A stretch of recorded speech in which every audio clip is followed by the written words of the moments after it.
Good morning to you.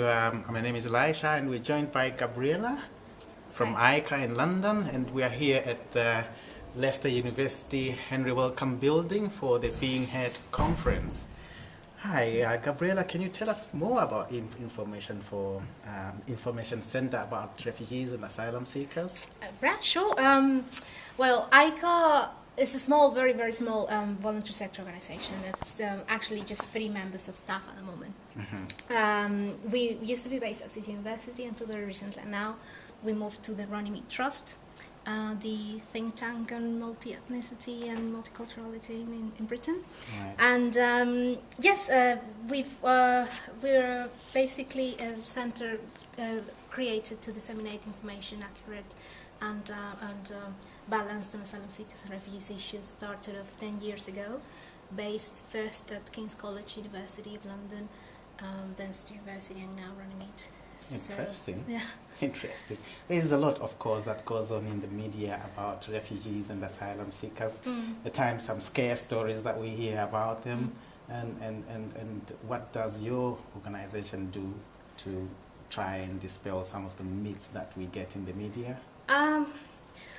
Well, I suppose that one thing obviously that we do is our information function. So we collate information and try and make it accessible for different audiences. So academics, but also journalists and researchers and students and so on. So one thing that we do, I guess, to contribute to good media reporting is providing information that is sort of easy to read, accessible.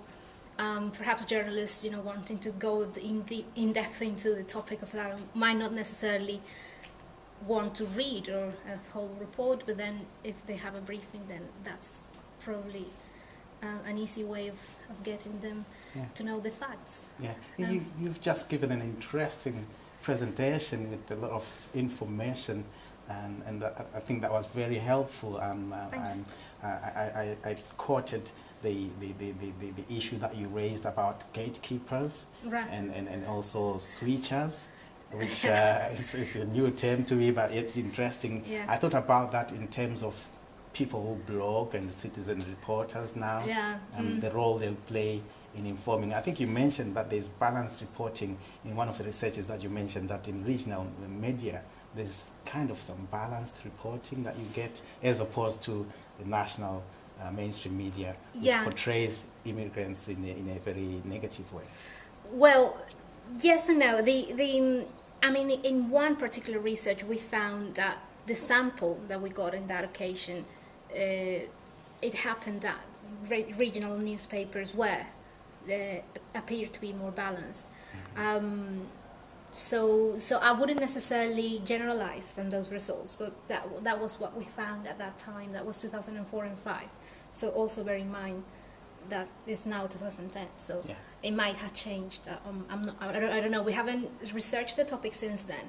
But what was interesting in that occasion was that, in spite of common belief that all the media portrays asylum seekers in a really bad light, we actually found some regional and local papers that would actually not doing so bad.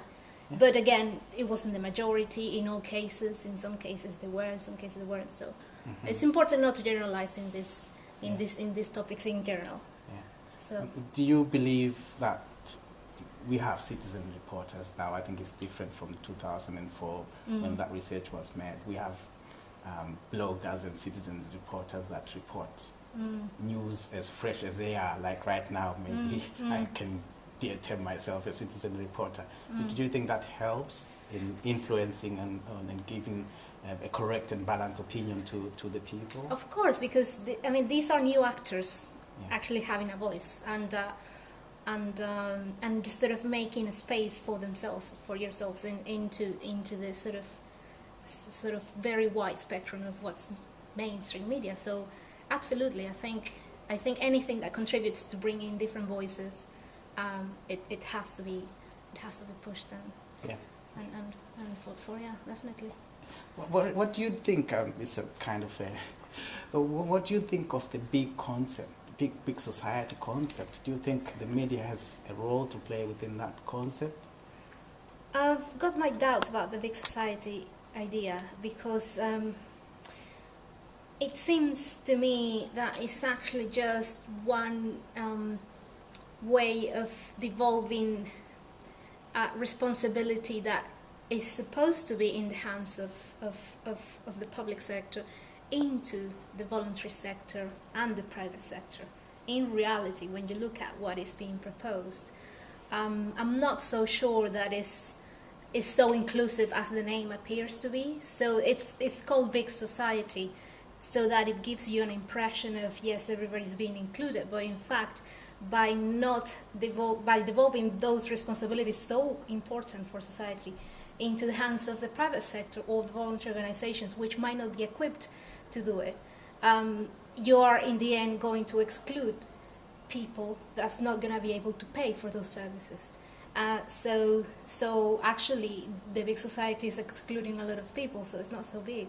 Do you know what I mean? So I think I would look at that concept very carefully before saying that it's positive or not. I don't know. I mean, this is just my feeling from what I've read, but I haven't really looked into that.